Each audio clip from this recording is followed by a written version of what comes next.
Hello, everyone. Welcome. I'm Barbara Slavin. I direct the Future of Iran initiative at the Atlantic Council. And I'm really delighted that you can join us today for this very timely discussion. Just a personal note, in 1996, I went to Iran for the very first time as a journalist to do a story about the status of women in the country. The Iranian officials who gave me my first visa as a journalist thought that they had a relative good news story to tell compared to the Taliban, which had just consolidated power for the first time in Afghanistan.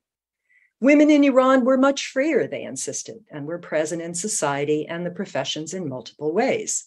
And that was certainly the case to some extent. Women I interviewed in Iran at the time, interestingly, did not complain very much about the hijab. Shahla Sherkat, then editor of the magazine Zanan, or Women, told me that she could tolerate compulsory hijab, but that there were many other laws and practices that still discriminated against women. So, how sad and ironic is it that a quarter century later, Iran and Afghanistan are now the only two countries in the world that enforce hijab, and that the Iranian government is literally killing young women and girls for having the courage to throw off their headscarves. It is a stunning and terrible situation, particularly, I think, for people who care about Iran and people who care about women, which I hope is all of us. Of course, the protests in Iran have gone way beyond a demand for an end to the compulsory hijab. And while they may not overthrow the Islamic Republic in the short term, I think their ripples are going to be felt for a very long time in Iran and beyond. So today we're going to look at what the protests portend, not just for Iran, but also for the region and for Iran's ability to project power abroad. So as usual, we have some great panelists, some new, some old. We're going to start with Asal Rad, research director at the National Iranian American Council and author of a very interesting new book called The State of Resistance, Politics, Culture, and Identity in Modern Iran. Then we're going to turn to Nader Hashemi, director of the Center for Middle East Studies at the Joseph Corbell School of International Studies at the University of Denver. And he's the author of a number of really interesting books, including Islam, Secularism, and Liberal Democracy Toward a Democratic Theory for Muslim Societies. And he's also co-editor of The People Reloaded, The Green Movement and the Struggle for Iran's Future. And I think that book first drew my attention to Nader and his work. Then we have a new voice here at the Atlantic Council, Shahrzad Ardalan. She's an Iranian Kurdish activist and host and producer of Zendegi Zibast, Life is Beautiful. Finally, an old friend of the Atlantic Council, Dave DeRoche, professor at the Near East South Asia Center for Strategic Studies at the National Defense University, and an expert on Iran's regional footprint. So we're going to start with a few questions that I'm going to pose to our panelists. As always, you know the drill. We have a Q&A box at the bottom of your Zoom screen. And so please, as you have questions, start to enter them there, and I will do my best to interweave them into what I think will be a really important discussion about Iran. So let's start with Asal. Thanks so much for joining us. I'd like you to just give us your assessment of the protests, where they're going, what they've accomplished so far. And also because I have been reading your new book, and it's so interesting. Before the revolution, Shia Islam was seen as a vehicle for seeking justice against a tyrannical king. And now it seems the revolution has turned 180, and it's turned against the use of Islam as a system of government. The Yazid figure, to use a Shia analogy, used to be the Shah. Now it's the supreme leader. So I'm very curious if you agree with that assessment, and I look forward to your comments. So Asal, over to you. Thank you. Thank you, Barbara, for the introduction and for having me. I'm happy to be here with my esteemed panelists. So when you look at just starting with the first question, looking at the protest situation as we are now, obviously these protests, we're now more than a month into them. They were sparked by the killing of Mahsa Jina Amini, an Iranian Kurdish 22-year-old. And I emphasize that because the youth factor in these protests are so important. A 22-year-old Kurdish Iranian woman.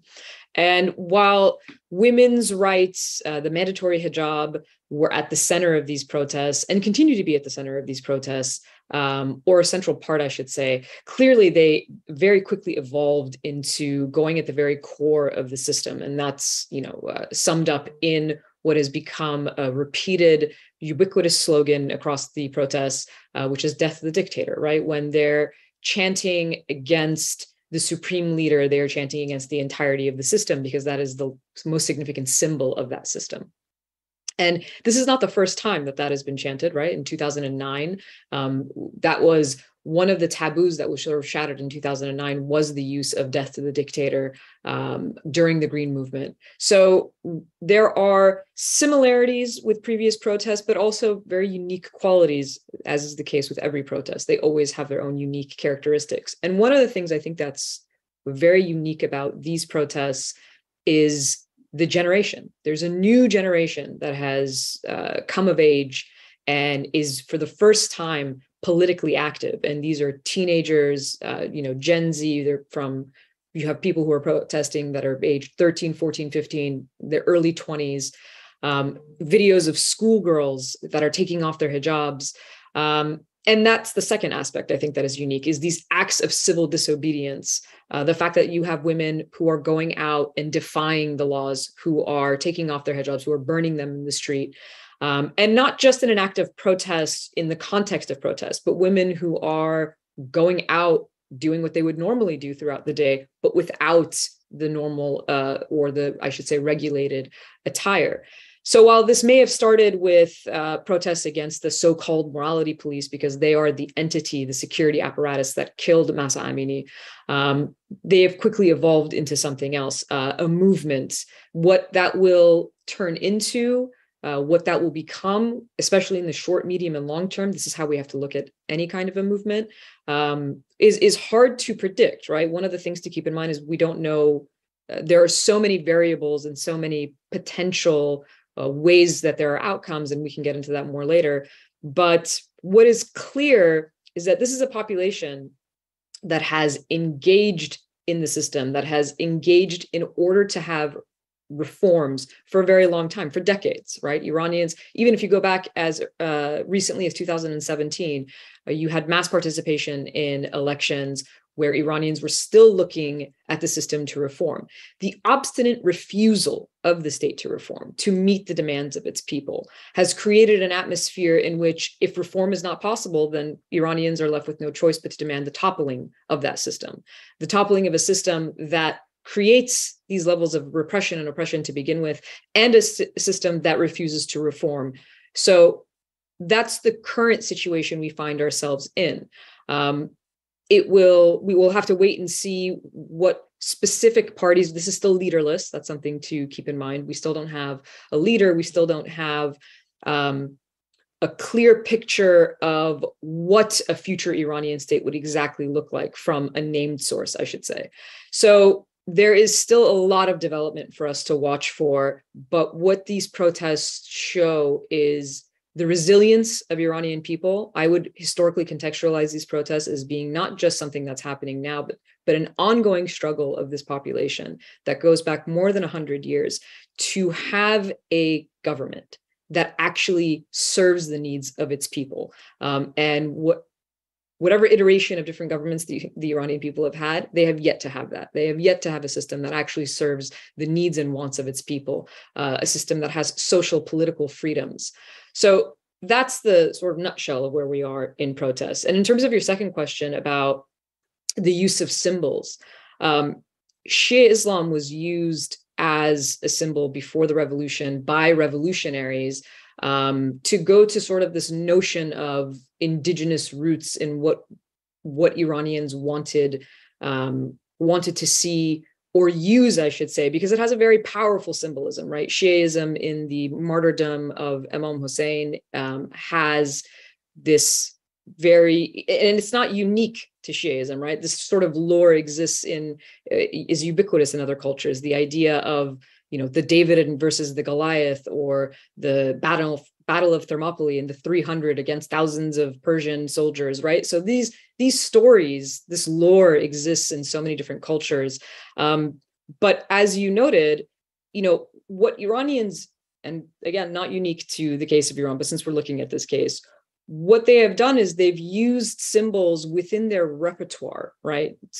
Populations can't just pick any symbol, but they can pick symbols within the repertoire of this like rich historical culture. And when one system is seen to be unjust, they gravitate towards a different set of symbols in order to resist whoever is the ruler of the day. And that is what they've continued to do. It's what they did leading up to the revolution. It's what Iranians have done, resisting the Islamic Republic in very many ways in the decades since the revolution. And I say that noting the fact that specifically in the case of mandatory hijab, these protests, Iranian women's protests against mandatory hijab goes back to 1979. On the very next day of the declaration of this imposition of the hijab, women in Iran protested. They went out without their hijabs and they protested. And so it's wonderful to hear women's stories being centered finally, but women have always been a part of the story, and women have always been on the forefront of protest before and after the revolution. So I just wanted to make sure that we were reminded of that history. Great, thank you very much.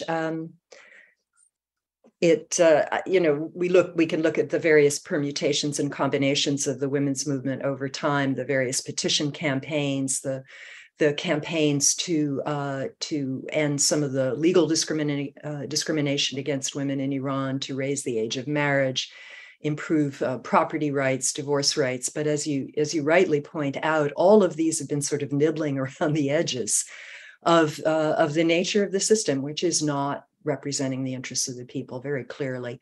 Nada, we're going to turn to you now. I'd like your assessment as well of the protests.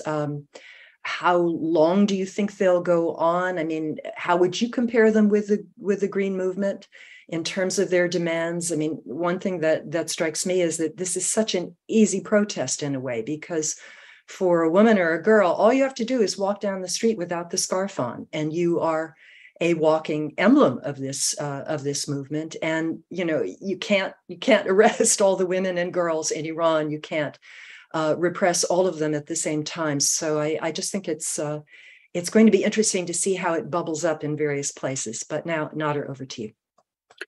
Yeah, thanks, Barbara. And I just want to begin by thanking you and the Atlantic Council for organizing this event and expanding the U.S. debate on Iran. Asal has already, made a lot of points that I wanted to make. I think several things stand out with respect to the protests and its relationship to the Green Movement. One is that they've lasted for this long, despite the attempts by the regime to crack down. I think that sort of stands out, and that the protesters are using a lot of creative ways to try and just reclaim, public spaces in universities, in various squares at nighttime to demonstrate their opposition to the regime. I think one of the clear differences between now and 2009 is the difference between revolution and reform. In 2009, overwhelmingly, the demands were for reform. The view at that time was that, if we could simply elect a reformist candidate, then the vast majority of Iranians at that time, I think, would have been content with that. And we know from 2009 that the generally accepted figures of voter participation in 2009 were between 80 and 85%.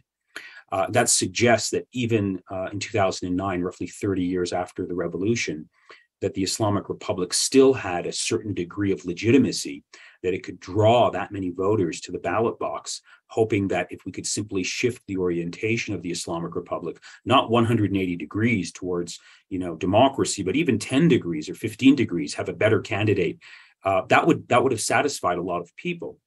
Now what we're seeing is a clear difference. Now it's clearly the calls, the aspirations is for a radical systemic change. And I think that's noteworthy. But I think there's also another connection here. I think it's exactly, and Asal hinted on this point. I just want to sharpen it a bit. It's exactly and precisely because of the refusal of the senior leadership in the Islamic Republic to accommodate any meaningful reform, to share power, to give in to the aspirations of, millions of Iranians to sort of, loosen up the restrictions, and that we've gotten to this revolutionary moment. And in fact, if you're following, I wrote a piece on this, that if you follow the events in the years just preceding the death of Mahsa Amini, there was an attempt to sort of, crack down harder on the enforcement of the hijab and women's public presence in spaces as a way of trying to allegedly uphold one of the key pillars of the Islamic Republic of Iran, and that's controlling the lives of women and their manifestation in public sphere. So in many ways, this moment of crisis is very much to be laid at the doorstep of the hardline senior leadership, the supreme leader and his close allies, who pursued policies that have left Iranians with no other option except to demonstrate in this way. The other big difference, I think, with 2009 is that we're seeing these protests seem to be much more widespread. In 2009, we didn't see the ethnic sort of protests in Baluchistan and Kurdistan. Also the age factor, I think, is really significant here. Asal hinted on this, but again, I want to, reemphasize the point. We have figures that have been put out in the last 5 weeks by senior regime officials saying that the average age of protesters on the streets in Iran today are roughly 25. And the average age of those people arrested is around 15, 16, which means those people who've been arrested in recent street protests were in diapers in 2009 when the Green Movement was around. The slogans are also quite noteworthy. You're not seeing any public support for, the imprisoned leaders of the Green Movement. There's no evidence of that. It's clearly that, it's clear that the protesters on the street don't have any known leaders, but they're not looking back on, the days of reform. Those days have passed and transcended this current generation. So, the current protests seem to be much wider, and they're bringing in different constituencies. The ethnic groups, students are mobilized. They were mobilized in 2009 as well. Oil workers strikes, we've seen some of that. That didn't happen in 2009. Where they're going, we don't know. I suspect, given the imbalance of power and given the absence of a clear leadership and organizational structure, that the regime will prevail eventually in crushing these protests. I don't see any sort of intervening element here. But I think several things to watch for is the internal dissent that one can pick up among the hardline and conservative Iranian constituency. Borzu Daragahi just had a piece today in The Independent talking about how the conservative, constituency in Iran is deeply, shocked by events that have undermined the core base of support of the regime with respect to the crackdowns and the attempt to sort of treat women in this way. There's a very famous statement that was put out by a prominent daughter of a famous helicopter pilot who was killed in the Iran-Iraq War, saying that, look, we did not give up martyrs in the Iran-Iraq War to have sort of women treated in this way for showing a strand of hair. We gave up martyrs to have women protected in our country. And that sort of undermines the official narrative of the Islamic Republic, who are saying, no, our martyrs in previous wars gave their lives precisely so we could uphold this hardline, draconian interpretation of Islam. So clearly there's these dissenting voices, I think, within the conservative religious camp. I think is something to watch for, because if you know anything about revolutionary change and transitions, it's that type of dissent within the ruling elites and their constituency that opens up spaces for political change. So those are my initial observations on what's happening in Iran today.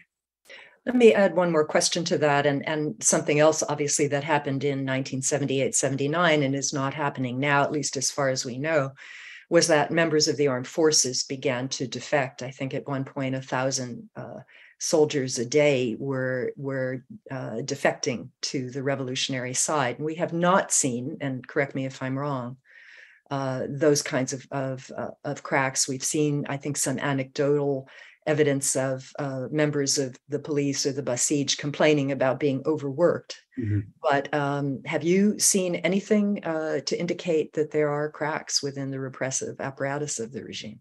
No. And of course, the picture is much more complicated than 1979 because back then it was just an army. Now, of course, we have the Islamic Revolutionary Guard Corps, who in many ways were created precisely for a moment like this, knowing that if ever things got very desperate, there would be this unit, armed, motivated, knowing that if there's ever a political change, that they would lose not only their jobs but their livelihood. I mean, they control large sections of the economy and their careers, and of course, they're going to fight to the end. Not only do they have an incentive materially to stay and fight for this regime, but they really have nowhere to go. All the senior leadership of the IRGC, they've been sanctioned. I mean, who's going to take them? So for them, it's very much a fight to the finish. So it's not just the regular army and the Basij. It's very much the IRGC and the senior commanders, and there's no evidence that there's any defections there, but there are splits. I think the lower rank and file are not as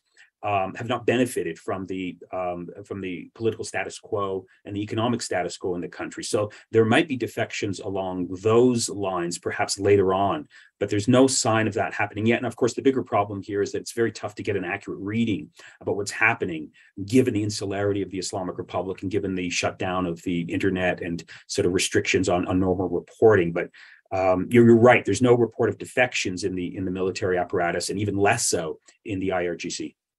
Okay, thanks. Now, I want to turn to another aspect that has not gotten the attention it deserves, and that is the incredible crackdowns and loss of life in the peripheral ethnic minority areas of Iran, in Kurdistan in particular, and in Sistan, Baluchistan. Shahrzad, I'm going to turn to you. Can you tell us what has been going on, certainly in the Kurdish regions of Iran? Also, I think we've noticed, and our final speaker will talk to this a little bit, the Iranian government has been bombing Iraqi Kurdistan recently. And perhaps you can say a word about that and what that is supposed to mean. So over to you now. Thank you very much. First of all, I'd like to say thank you, Barbara, for having me the first time, and more importantly, thank you for paying the well-deserved attention to the situation in Iran. From day one after the revolution, the Kurds have been under a lot of pressure, have been enduring a lot of pain, a lot of difficulty, hardship. But recently, because of the fact that this 22-year-old girl, Mahsa Jina Amini, was from the town Sakres in Kurdistan, that's where my family comes from, ignited a fire that we can see that has brought light to the whole world now. And what they are doing to the whole country with torture, with killing people, with creating the situation that you all witnessed that shook the world, is so merciless, so horrible that it's true, it's even worse when it comes to treating the Kurds. One of the reasons perhaps being that killing a Sunni Muslim is, to their eyes, very difficult to say, but easier for them to kill a Sunni rather than a Shia.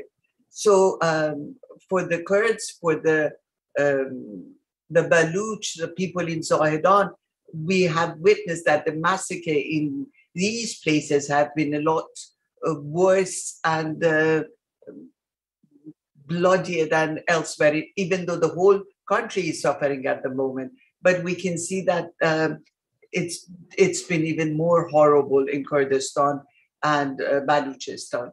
And it's very difficult to have the accurate news of what exactly is happening, because they are putting in prison the reporters, or they're using their family members as hostages to keep them quiet. There are rumors of torture, rape, truly heartbreaking news from that region of Iran. And yet people with sharing the little or limited internet access that they can hold on to their stories and their situation with the world, and still waiting for a proper reaction to the situation. But at the same time, with all this hardship, and for that, the excuse is that for the integrity of the land and to keep Iran as a whole, we're doing what we are doing in the most horrible, unimaginable way, so that we keep the independence of the country together, which is not the case. The Kurds have been proud Iranians since day one, and even though they are all truly proud of the fact that they are from Kurdistan, but we all belong to one country and serve that country dearly, but they have been under a lot of duress.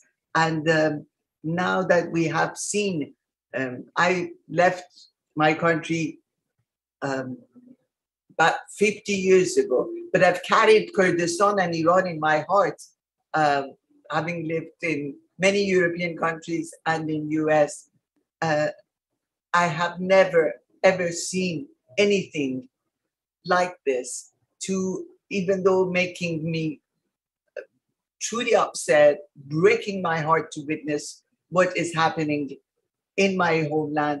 But at the same time, I've never been so proud and so touched by the reaction of the Iranian Kurdish women and the men who are supporting them. Because the attire of the women of Kurdistan, especially in Sakles, the part that it's a light, beautiful head cover, and now they're all in their own attire, not caring about wearing the hijab, dancing with their family in the streets, and using music and happiness to combat the hardship that they are enduring. So I'm truly proud and touched to be associated with the movement that shook the world.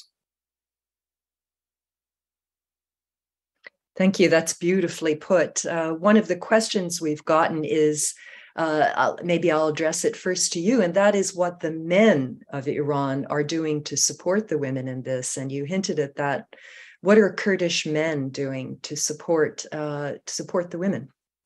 To be honest with you, the Kurdish men have always been supportive of the women. And in a lot of Kurdish family, the women, the mothers are the head of the family, and it's something very well respected. And to join the movement as a sign of solidarity, to cut the hair as I did, is something that the men of Kurdistan would swear by the hair of their mother when they are telling the truth. So this is something very dear and very respectful. So by cutting the hair, showing their solidarity and respect, and that's why they are going through the most horrible ways of torture, hardship, imprisonment, and unfair, unjust, and horrible reactions, the men. But they're not quiet. They're still fighting. We're still witnessing scenes of brutality to the men and women. No, they are backing the women up, and they are not, this time they are not going to settle for anything less than the change of the Islamic Republic. Thank you. I should point out too that there have been a lot of men who have been arrested certainly a lot of male journalists and others, as well as women. And as you point out, and there have been terrible cases where it was a man in a car who was showing his support for the demonstrators by honking his horn and so on, and was shot to death in his car. So it's not as though this is women alone who are participating in this, and we should recognize the bravery of the men too. The women started it, but it's all about humanity now. Yeah, absolutely. So Dave, I'm going to turn to you. I'm going to pose the question that I also posed to Shahrzad about why Iran is bombing Iraqi Kurdistan. And we've seen some other developments, obviously, in the region. And, one question we always have when a country is facing instability within, is it still in a good position to influence others outside its borders? And does it have to be more aggressive or more vigilant in terms of outside threats or perceptions of threats? Shahrzad mentioned this concern about the integrity of Iran, and I wrote something recently for the Atlantic Council about this paranoia about losing land that characterizes Iran historically and also characterizes Russia, and that we've seen in a way reflected in Russia's justifications, pathetic as they may be for invading Ukraine. So over to you. I know you have a PowerPoint because you are a military guy. So you can start by speaking a little bit, or you can do your PowerPoint. I am putting this Zoom session in your hands. Thank you, Barbara. It's an honor to be here, and it's always an honor to speak at the Atlantic Council. Back to this title slide, please. The Atlantic Council has always held a high place in my affection, particularly since the chairmanship of Christopher Makins, who was generous both on a policy front, but personally sharing his remarkable collection of pre-Raphaelite art with my wife and me. I have to mention that I do not speak for the government. And as Barbara pointed out, I'm required by the Defense Authorization Act to show PowerPoint whenever I speak. So to answer your question directly, before I briefly run through what I've prepared, it is a time-honored tradition of every politician who has domestic issues to focus on what's external, to change the subject, to change the agenda, and this goes with everybody. If you look at American presidents, typically after midterms, elections, they go overseas. And indeed, I'll put a marker out here. I would not be at all surprised if President Biden goes to Ukraine before the midterms. Obviously it won't be announced in advance, but I think there will be a Biden-Zelensky meeting before the midterms. That's what I would advise him to do if I were there. With a repressive regime, of course, we know, like Iran's, we know that in times of crisis internally, there's an aim both to shift the focus externally towards the external aggressors and to shift the narrative to say, no, this is not a domestic movement. This is not the women of Iran. This is the Zionist entity, the great Satan, or other enemies of the state. This is undergraduate level analysis, but that doesn't make it invalid. And of course, George Orwell, in 1984, had a long passage. You can read it as a work of literature. You can read it as a work of political science, or if you're the supreme leader, you can read it as a handbook. But he talks explicitly about the need to keep the society on a wartime footing, because people will make sacrifices if they assume they're on a wartime footing. And I think perhaps the best example of this is actually, if you look at the last days of the Confederacy in America, under President Jefferson Davis, the Confederacy, because of the exigencies of wartime, they abandoned all of their political objections to the United States of America. Slavery, of course, they kept, but the political objections to having a consolidated union government, that they said was wrong and that states should be independent, they said, well, we're at war. So they basically had a more repressive, more centralized state than the United States of America because of the exigencies of war. And I think the Supreme Leader is trying, and the IRGC is trying to do that now, focus externally, because, you know, it's a time war narrative. There's also a really good article that just came out yesterday from a rival think tank, the Gulf States Institute in Washington, by Abdul Rasul Divsalar, who has been both at the highest levels of the Iranian security apparatus and has also spent, I think, 9 months in a white cell of the regime. And this is the first time I've seen this in print. He said that the regime actually has provided covert support to Kurdish groups precisely for such moments, so that there is a nationalistic threat that they can draw upon when their regime is threatened. So it's both external and internal, but I'm going to discuss external. Next slide, please.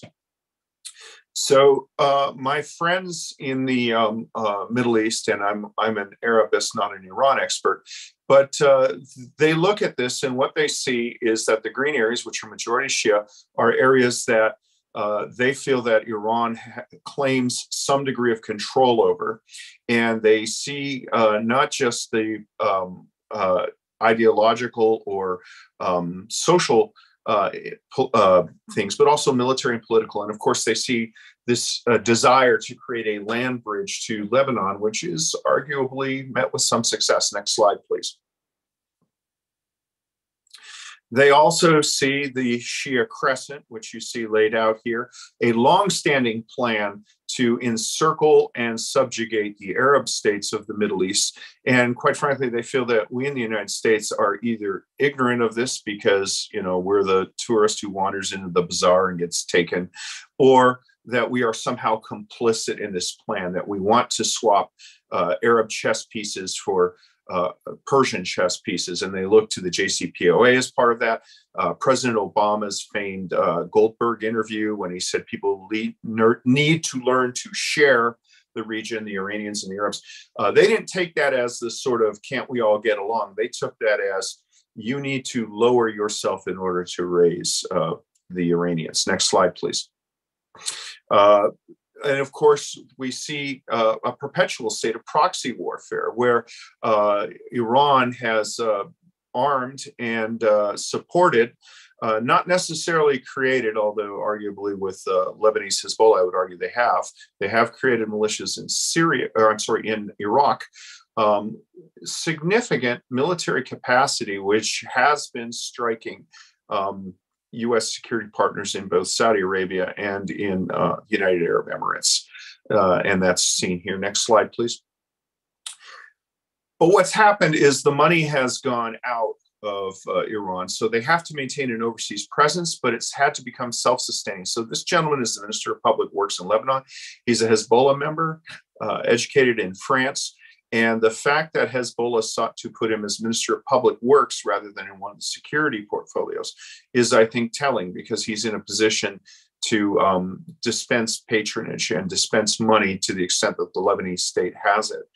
So what we've seen is that, you know, say in the 80s or the 90s, when you had the Iranian state was more involved in providing equipment, finance, to these proxy forces. Now they've had to become self-sufficient, and we've seen that also with out contracting to Hezbollah and arguably the Houthis of missile and drone production. Next slide, please.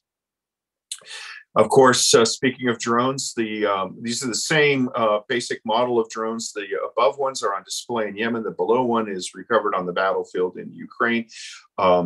This is looking to be a significant source of revenue for the regime that, of course, is insulated from sanctions. So what we're seeing is the IRGC-related portions. It has been previously noted, not a national army, but a regime army. Putting on my military historian hat, setting aside the ideological baggage in terms of function as the protector of the regime rather than the state. Its analog organization is the SS in Germany from 1933 to 1945, loyal to a party and a regime rather than to the state, and with a significant overseas presence and even recruiting people overseas as the SS did. Next slide, please.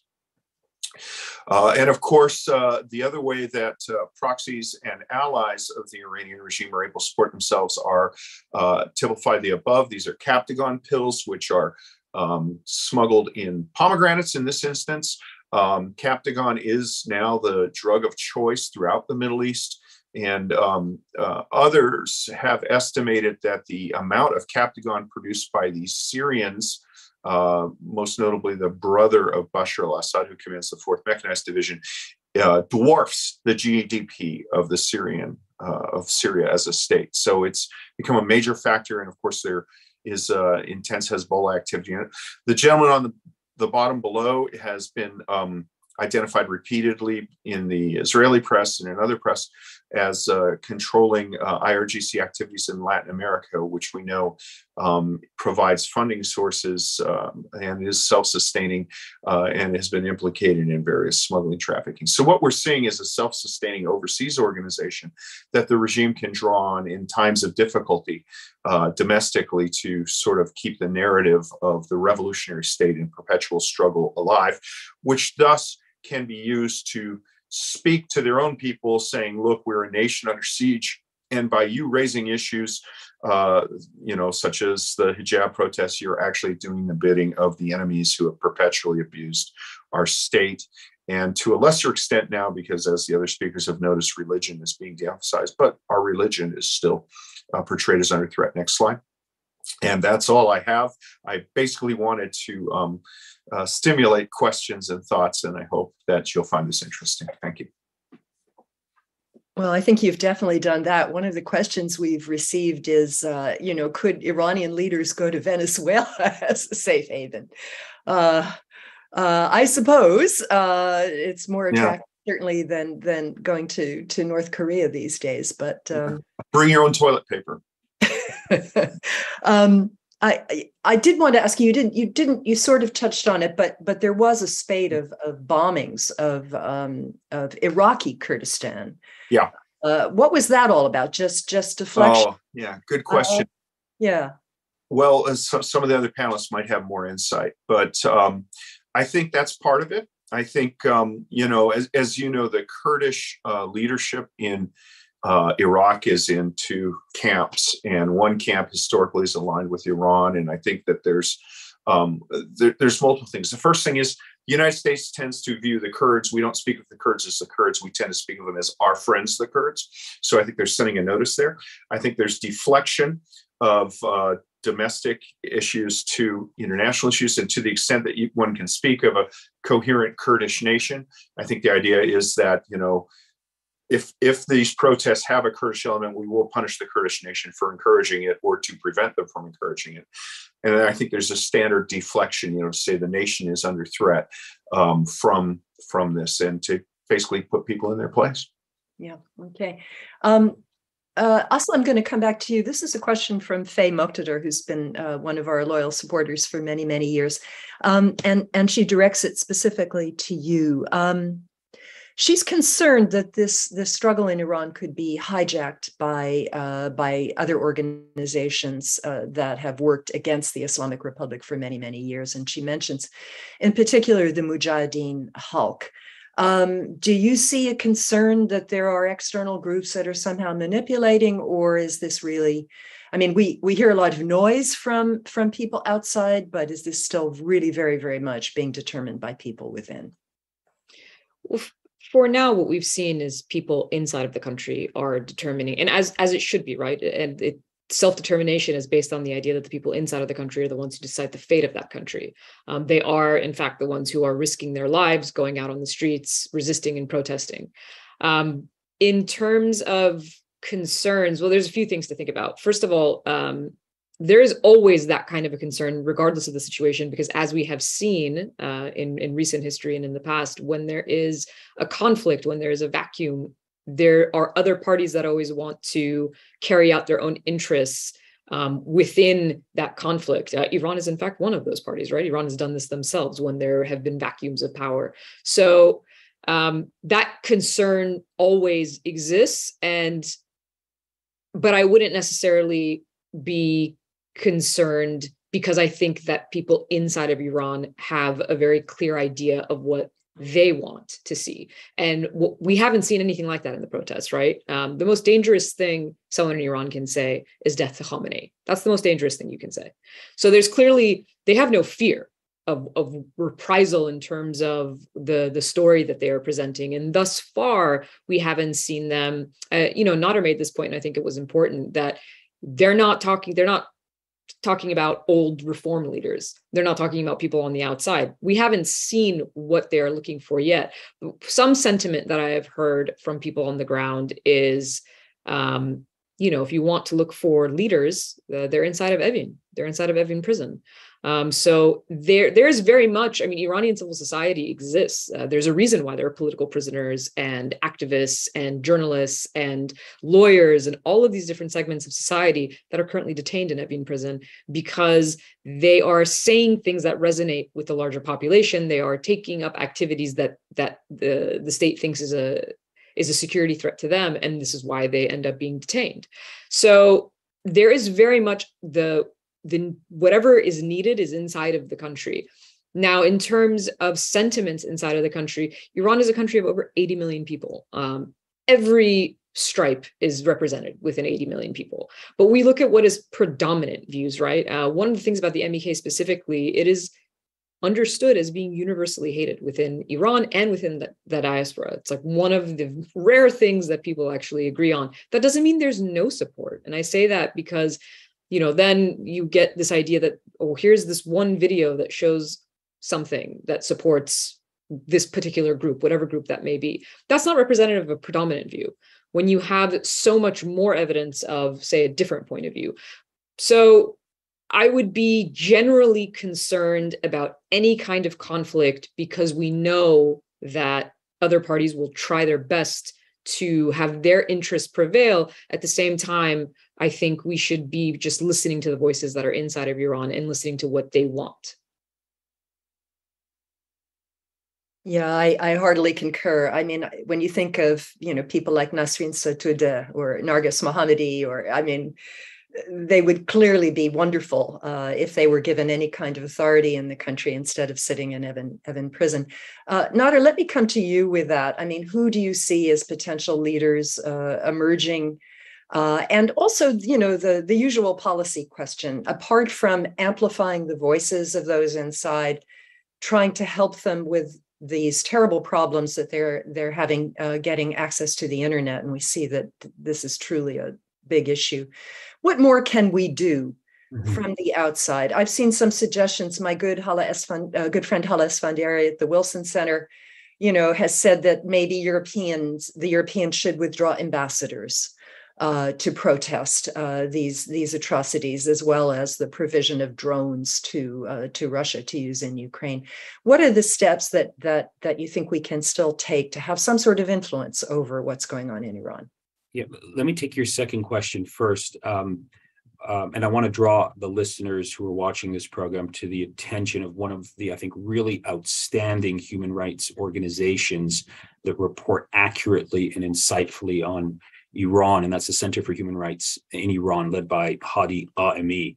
And they put out a report just the other day that listed specifically actions that can be taken based on input from people inside Iran that they would like to see the international community adopt to help the struggle for democracy and human rights. And a lot of them have to do with the points that you just raised, Barbara, using international fora to have special sessions that discuss the crisis in Iran, withdrawing ambassadors as a diplomatic sort of rebuke of the Islamic Republic of Iran, not severing relations, but diplomatically sending a message by withdrawing ambassadors, things of that nature. The global solidarity that we're seeing from celebrities and from political leaders is very important. Just the other day, people following this story will know that the Duchess of Sussex, Meghan Markle, was photographed wearing a T-shirt saying "Women, Life, Liberty," the famous slogan written in Farsi. I think those types of things, these statements by we can go through the names whether you like them or not. Kim Kardashian, Britney Spears, Angelina Jolie, Michelle Obama, this keeps the spotlight on Iran. So I think those things are very important. And then there's the question of, internet access, which is a theme that keeps coming up. One form of intervention. I mean, I'm strongly critical of the type of, foreign intervention that has undermined the sovereignty and integrity of many countries in the Middle East from outside powers. But I think I'm willing to accommodate, and I'm strongly supportive of this discussion, if we can somehow figure out a way of technologically providing internet access to Iranians so that they can communicate better.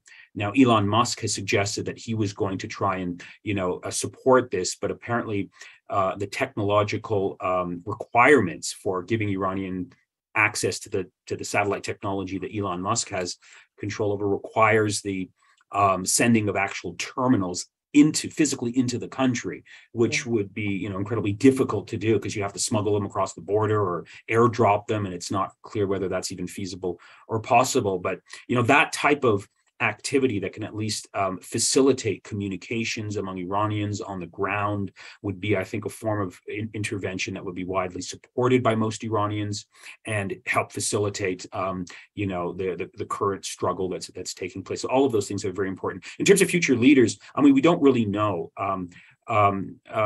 One of the things that we have to acknowledge, I mean, the MEK, I think, is completely has no support. They're viewed widely as a cult. No one takes them seriously. They survive largely because they get a lot of funding from repressive regimes in the region, but they have no domestic support given their track record. But I think the one group that is very concerning here about the future of Iran are the monarchists. The monarchists, do have, I think, some support in Iran and outside. One, because they have a lot of financial resources, and I think very much they are aspiring to roll back the clock and reconstitute some sort of, pro-Western monarchy. And that view has a lot of support, among, of course, the monarchy crowd in exile in the United States. It also has support from regional repressive regimes who would love to see the Shah back in power, our favorite dictator and ally, to reproduce the type of, relationships that we have with other Middle Eastern, dictators with perhaps a veneer of sort of, democratic, statements that can give it a form of legitimacy, but fundamentally a return to the Pahlavi monarchy or some, iteration of that would not be a step in the right direction. I don't think that view at the end of the day has a lot of public support in Iran. There's too many smart Iranians who have, are too educated and just have, learned the lessons of the past, that they don't want to go back to another authoritarian regime. In many ways, the slogan, women, life and liberty, is very much a call for a liberal democracy, and for a future of Iran that sort of, allows people full sovereignty.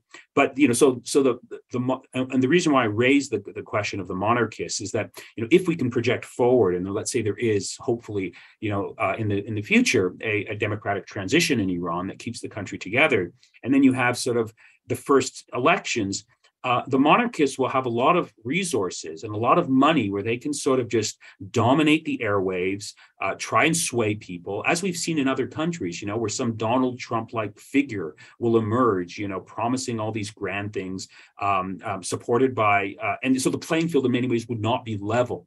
That's something that I think is very dangerous. I know I'm projecting forward. You are getting a little ahead of the story here. Yeah, but that is something to be very much concerned about. And of course, on social media, you have these, really, as you know, Barbara, better than anyone else, you have these disgusting, attacks and, vicious, things that are being said about people who simply have a different view on Iran, or have said something in the past that are, that feed this concern of, an authoritarian element among segments of the Iranian opposition. If I could stop you, I mean, in fairness to the son of the late Shah, I mean, he has always said he would want to be a constitutional monarch, that he would be, essentially a figurehead, a unifying figurehead, and that Iran would have a democracy under him. That's what he says. Of course, he says that, right?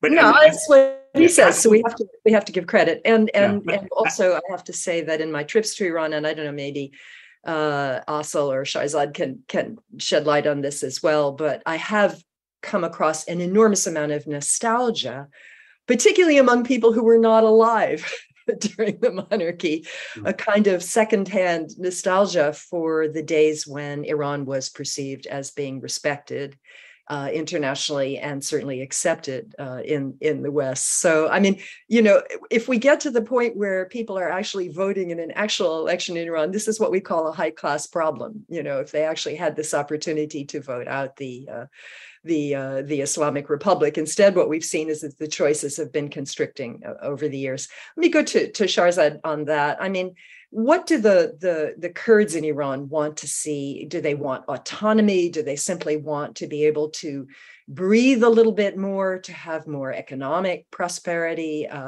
What are they looking for?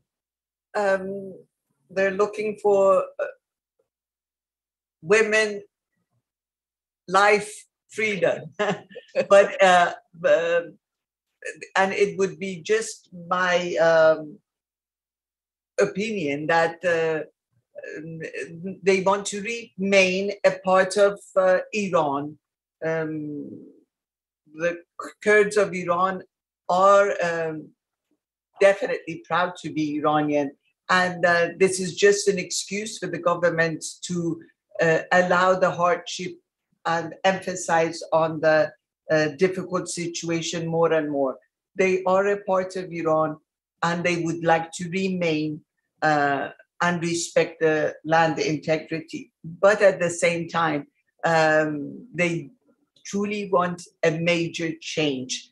And what the future would bring to the country is what they will be asking for. And it's obvious that they're not going to put up with any more governments with oppression and situation similar to what is going on right now. They're not going to put up with nonsense anymore. And there are enough alternatives in Iran for the future of the country. And like you said, in Evin mostly. And I think the son of the late Shah is asking to get everybody united for the time being under one umbrella of saying no to the Islamic Republic. And what the future is going to bring is going to be decided by people of Iran in an election, in a free election, and what we can do in order to support, probably just to avoid the bloodshed and the brutal behavior of the regime right now, is to get the international countries and their representatives involved in a special council of United Nations, of the wonderful reaction that the European Union showed in different countries, so that they can overlook the transaction and the transition of the government with avoiding the brutality and the murder of people, and create a safe environment for people to go and vote and elect their future freely like the rest of the world. That would be ideal. There's a question here from one of our viewers about the idea of a referendum in Iran. And of course, the Islamic Republic was approved in a referendum right after the revolution. I think the only choices were yes or no. So presumably, if such a referendum could ever be put together in Iran, it would have some wider choices than that. I think one thing that has also been suggested, Iran, I believe, is a member of the Women's Committee or in the United Nations, some women's organization in the United Nations, that it might be kicked out of that. Certainly we have, I believe, a special rapporteur on Iran human rights, but there could be a more detailed investigation of what has occurred. There are a variety of methods also for accountability, where evidence of atrocities can be compiled and used at some point when there is a chance to actually get accountability for crimes against humanity. So I think there are a lot of these kinds of ideas that are out there, and I think that it would be very important for people to unite on support for Iranians in Iran, and not to be pressing their individual quarrels against each other or their different views. Though, I mean, obviously there are people who have different views about what the future could bring. I wanted, yeah, sorry. Did you want I'm to say so sorry, Barbara. Is it okay if I add something to Yes, this? please do. Please do. Because so we're talking about two different things right now, right? We're talking about the idea of democracy in Iran, or just democracy in general, right? And we're talking about international accountability. And something that I just wanted to mention in this conversation is on both of those fronts, it works better if the people discussing it engage in the same principles. Right. So if we are talking about democracy in Iran, then we have to engage in the principles of democracy. And so to your point, there's not going to be any situation where 80 million people agree on something. That's simply not going to happen. You barely get 8 people to agree on something, let alone 80 million. So the principles of democracy say that you have to allow a majority opinion to rule, right, while protecting the freedoms and liberties of everyone within the population. That's the very basic component of it. And sometimes those of us who are participating in these conversations are not actually even engaging in that ourselves outside of the country. And I think that's why I wanted to mention this very basic concept. If we are talking about democracy, we should engage in it. If we are talking about accountability, which we should be, Iranian authorities should be held accountable for their abuses. For these crimes that they are committing. But again, when we are discussing it, especially those of us who are discussing it on the outside, that accountability has to be consistent. So we have to participate in systems of accountability if we want them to work. And so that was the only point that I wanted to draw in, is that as we talk about these very important aspirations, we have to model those aspirations in order for them to even be possible, rather than just projecting what we think should happen somewhere else. Yeah, I think it's a very good point. Dave, I got to turn to you for the JCPOA question. You have been arguing on social media, at least for some time, that the thing is dead, stick a fork in it, move on. Yes. Now, clearly, and everybody, I've seen a lot on social media. U.S. should walk away from negotiations with Iran, to which I reply, what negotiations with Iran? Iran has not sat down in a room with Americans since the Biden administration came in, and certainly not before, after Donald Trump quit the nuclear deal. There has been a draft deal on the table in Vienna since March, and it has been the Iranian government that has refused to come back into compliance and to accept this deal for a variety of reasons, which we can discuss.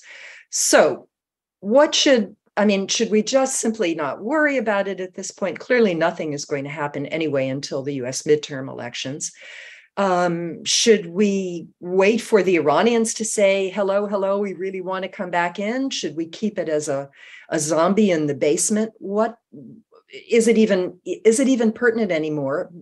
But we also have to remember that as we speak, Iran is installing new centrifuges, enriching more and more uranium, and getting closer and closer to, becoming a proverbial North Korea in the Persian Gulf. Yeah, good question. So, and thanks for it.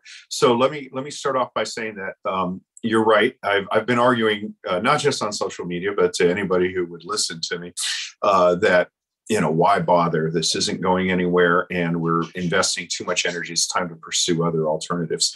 I would argue that the JCPOA has now become a malign activity. So in my presentation, I spoke about the external threat that the Iranian regime keeps alive in order to justify repression and to do this. The JCPOA and the fact that particularly the European Union is so eager to engage becomes sort of the positive side of that. You're calling for the downfall of the regime, you're calling for change in the regime, but who are you, ignorant Iranians, to know when the great nations of the world are engaging with us? So they don't think we're going anywhere, and so with perhaps the best of intentions, by engaging this, I would argue that we're strengthening the regime's hand against the protesters. We're strengthening the narrative here. And, what's the trade-off?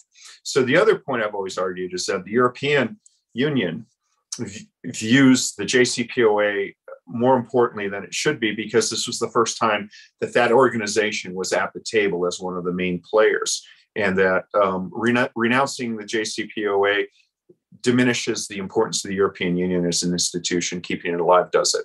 So the question is, what can we do with its being gone? Well, I'm sorry. The third point is it's invariably tied into the Donald Trump thing. And I think that, this is kind of, in medieval time, when you excommunicated somebody, you used bell, book, and candle. And in modern day, to rid us of the malign spirits of Donald Trump, we use the JCPOA. That's the mode by which we excommunicate and vanquish. It's our act of oblivion against Trump. Okay, fine. But let's move on, please.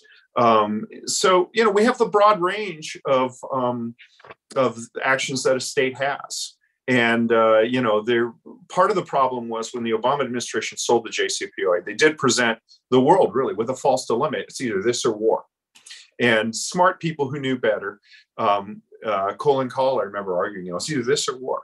And it's not. The full range of state actions are there. We can go into them.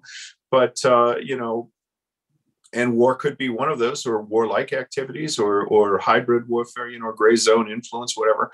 But that's not the full range of it. And we just haven't looked at it because we've been trying, tugging at a dead branch, hoping that an apple would appear. So. Well, I would like you to go into it because, frankly, okay. A lot of us are racking our brains. The idea that the United States is going to become embroiled in yet another land war in the Middle East. So you see, that's the false dilemma. That's the all right. Then yeah. What else is there? So, well, there's a lot. Okay, first off, what we've seen, at least in the Israeli assassination campaign, is that a significant number of Iranian scientists also hold dual roles in the RIGC and in the nuclear development program. So there could be targeted travel bans against Iranian academics who work in fields of engineering, stuff like that. We've never gotten into that. We've never looked at the children of regime officials to include education of children of regime officials. I've argued that in the context of a neighboring country that, people who are involved in military coups, that their immediate family should not be allowed to enter the West and to get education there. We've never considered that. We've never looked at the pipeline going in for things like advanced machine tools and technological controls, which have civilian uses, but also have military uses. And what we've seen on the battlefield in Ukraine is the importance of the Russian war machine to access to Western consumer electronics in the context of the Biden administration, which is one of the most important things they've done, restricting chip export technology to China. We can now take a look at that. What has driven all of this, I would argue, in the zeitgeist is the revelation of battlefield captures of late model, not for export Russian equipment, and discovering how much Western technology is incorporated into that. There are elements of that in the Iranian infrastructure, and I'm sure that there are elements of that in the nuclear program, but it's beyond my ken to give you specific recommendations. Finally, I would just note that AQ Khan and I had the same tailor, and there's a lot of informal social interactions in globalization that can be used. And can be cut down on, but we haven't thought creatively and expansively because the last the Obama administration posed a false dilemma and cut down any discussion of other options between the two poles of that false dilemma because they felt it weakened the argument for what they knew was an unpopular and difficult to sell policy agreement, I would argue. And then the last administration was A, undisciplined, and B, forced into the constraint that if they could just sit at the table, the master negotiator would cut a deal that was good for everybody. And, we never got to that point with Iran, but we did with North Korea, and you can see where we got. So I would just say that, we are a big nation with a lot of policy options, and we haven't looked at them since 2014. Okay. Well, points taken, all very interesting. I have a question from the one and only Gary Sick, who is the granddaddy of all of us when it comes to dealing with Iran. Of course, worked on Iran for the Carter administration and suffered through the hostage crisis. He wants to know, can anyone foresee a scenario of real political change in Iran without, one, the death or sidelining of the current supreme leader, and or to the rise of a military junta or coup to bring the situation under control. In other words, be careful what you wish for. Nader, I'm going to go to you. There's been a lot of chatter about the replacement for this regime being an outright military junta, an IRGC junta without the cover, without the front man of having a supreme leader. What do you think about that? And what do you think about the chances for change when Khamenei finally passes from the scene?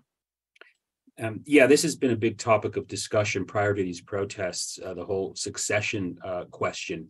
I think it's going to be a moment of crisis for the Islamic Republic because there's no known successor that can step in that has any sort of authority, even less so now given these protests when it's clearly a huge chunk of Iran's population, particularly youth population, wants a revolution.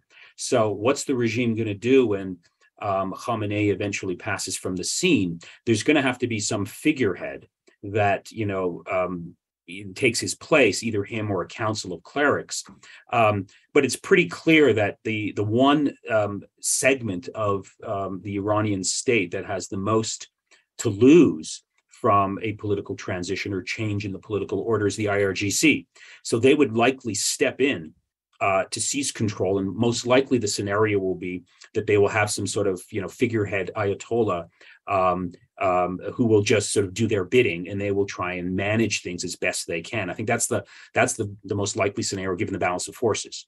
But I think it's something to watch for, because I think, assuming that these protests, die down or wither away, the embers will still be sort of burning just below the surface, and it'll just take another moment of discontent, another sort of massa, Amini moment, or an attempt to impose a new sort of supreme leader on society that can ignite these protests very quickly, and then we're sort of back to what we're seeing right now. So I think this whole question, the future of the Islamic Republic, is very much going to revolve around who the next supreme leader might be, and then what the IRGC hopes to do, and they're I don't think they have a clear plan here, because their plan is really just repression, and the more you repress, the more that sparks citizens revolt. So I think the good news about all of this is that looking forward, time is not on the side of the Islamic Republic or the IRGC. Time is clearly on the side of people who want political change. Now, as we get sort of closer to the possibility of the regime sort of weakening a bit, that whole transition process, there's no guarantee it's going to go smoothly or safely. And as we know, revolutions are very bloody affairs, as we saw in the case of Iran. So those are some of the things that I'm very worried about as we sort of project forward, anticipating the demise of Ali Khamenei. Yeah, let me ask you a follow-up. Ali Afone, who's an expert on the IRGC, has posited that what you might see is an IRGC leader who would emerge, who would lighten the repression on personal space in Iran. So give up the compulsory hijab, that kind of thing, and let people listen to the music they want to listen to, and so on and so forth. Give up a little bit on sex segregation. We're already seeing people doing this anyway, spontaneously. Is that a possible scenario? Yeah, actually, it is a possibility, because if you sort of follow the history of the Islamic Republic, every time there is a clash between the ideological preferences of the regime and then hard reality, you'll see the regime give concessions in order to survive. It's important to realize that this regime hasn't survived for 43 years by accident. They know when to make concessions in order to survive. So the first time this was evident was in the Iran-Iraq War, where Khamenei and his disciples were determined to topple Saddam Hussein. When things got bad, largely because of chemical weapons use, supported by the West at the time, as we often forget, the regime had to backtrack and sort of settle for a position that they were unwilling to settle for. Then about a year and a half later, the Salman Rushdie affair, the regime was very committed to having Salman Rushdie sort of dead.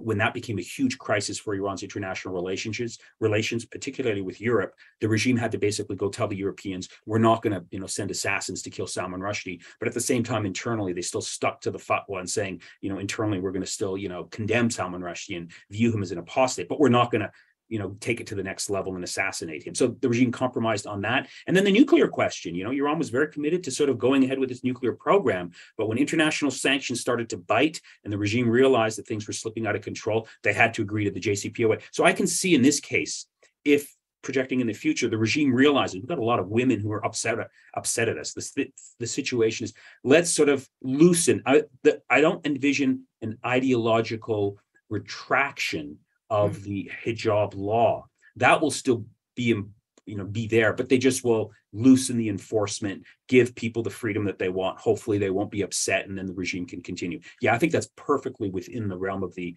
acceptable options that I can anticipate going forward. Yeah, thanks.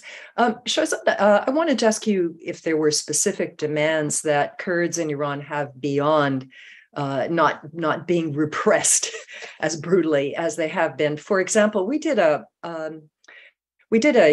study a few years back on Sunnis in Iran, and I was stunned to find out that there is not a single Sunni mosque in Tehran, for example. This kind of discrimination, and you mentioned that this idea that you could be more brutal and kill Sunnis more easily than you could kill Shia because of this religious chauvinism. Are there specific demands that Kurds would like in terms of more resources or just less repression? You said it. It's not anything other than what the whole country is asking for. And they just want freedom, peace, and the ability to live their lives according to their beliefs. And I think it has finally reached the point that people cannot take it anymore, because besides the oppression, the prices have gone up. They're not making money. There's no job. There's no security. So there's nothing for them to look forward to.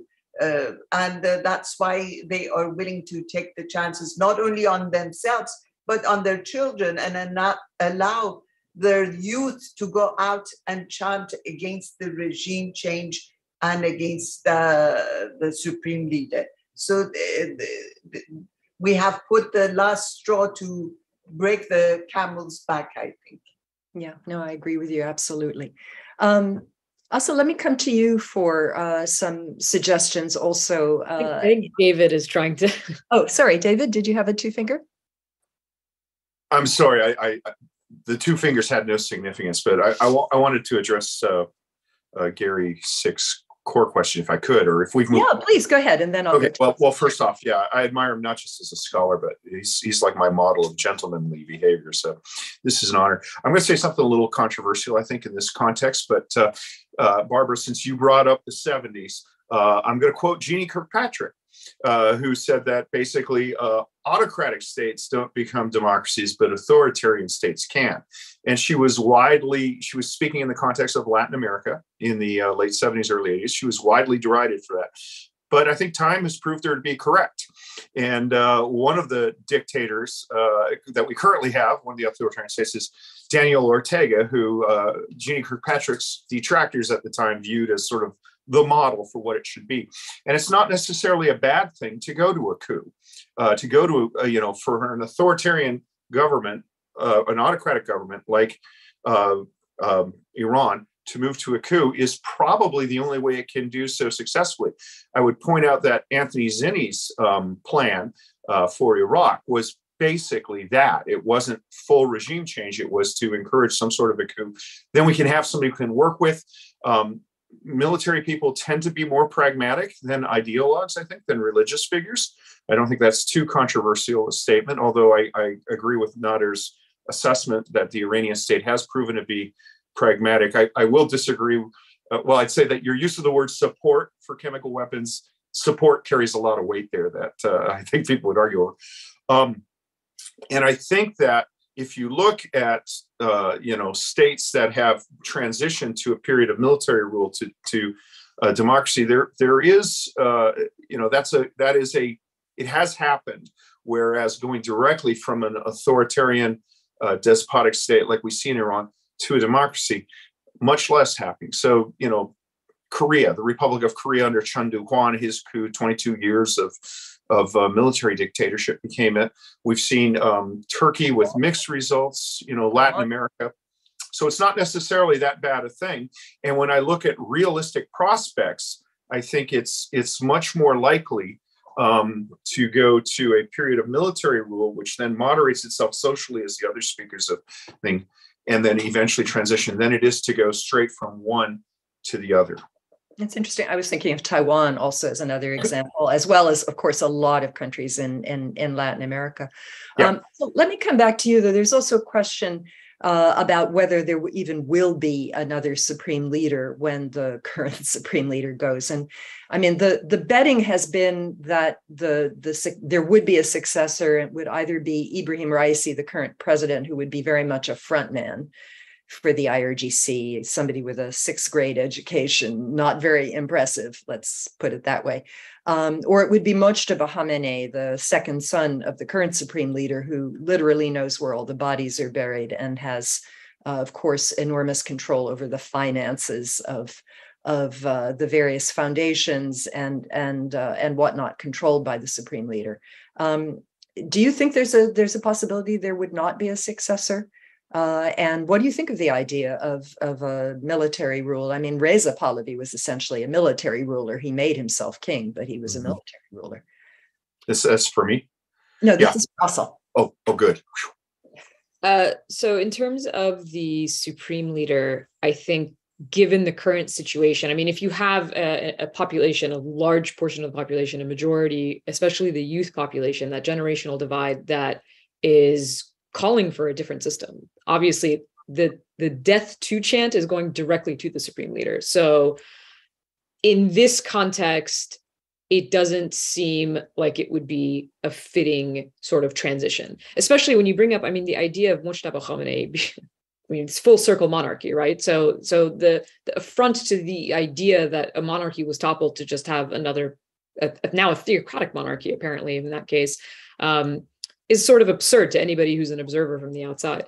But there's so many factors to consider. I always say this, I don't like making predictions. And I don't like making predictions because there's so many variables and factors to take into account, especially when you have the current situation, which is volatile for very many reasons because we don't know what direction they're going to go in. If this is a sustained movement, which if you have labor protests, labor strikes getting involved, if you have sustained protests, then it just depends on the direction that goes in. So when we talk about things like what will the transition be, what will happen with the supreme leader, will it be a military takeover?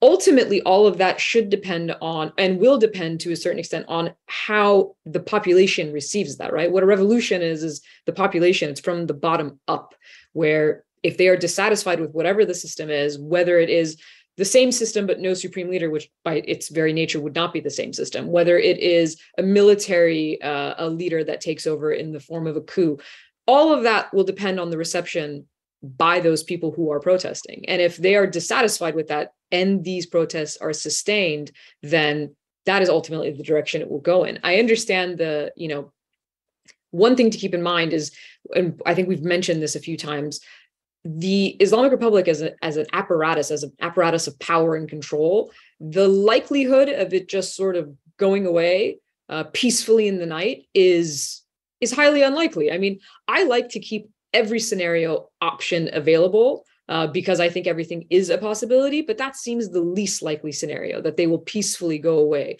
especially because this is a large bureaucratic state. We talked about the IRGC earlier. I mean, the IRGC was basically created to protect the revolution and the supreme leader. So what happens to these people in that kind of a transition? And these are things that those who are on the ground have to be thinking about if they do want to topple the government, if they do want to replace it with something new. These are questions that have to be asked on the ground for them more than anything else. But one other thing that I wanted to point out is even when we talk about something like the IRGC itself is not a monolith, right? When you look at the book of Nagas Badjogli, Iran Reframed, when you see generational divides, not just in the larger populace, but within the IRGC itself, you're already seeing conversations whether it's university professors or formal officials of the state that are debating what should be done. That in and of itself, to me, is a victory on the part of these protests in these last weeks, because it is calling into question what the system should do. And I think that's something that we have to emphasize and that's what makes it different to me. That's what makes it a watershed moment. The fact that these questions are being asked inside of the country and they're being discussed shows that there's a realization that this has come to a head, right? These positions that are held by the majority of the state being dissatisfied with those who are ruling them. There is no way that this is a sustainable situation. So ultimately, what the transition will be in the long term will have to be determined by the Iranian people, because even if it is a transition to a military ruler that does, let's say you have a military ruler and they have, like Nader and David pointed to, these concessions that they might give, which are likely important to the people in the country, but will that be enough? That will be for them to determine. Mm-hmm. Thank you. Believe it or not, we are almost at the end of our time. I want to give the other speakers a chance for some final thoughts. One of the last questions that came in, Nader, was about the bazaris, the commercial sector, and so on. We are seeing some strikes. They're largely contract workers in the oil petrochemical areas. Of course, there have been a lot of labor protests in Iran over the last few years just because the economy is in such terrible condition. So if you could say a few words about whether you think there might be more of an economic component to the protests, and any other thoughts you might have on how the regime is going to maneuver over the next few weeks and months, that would be great.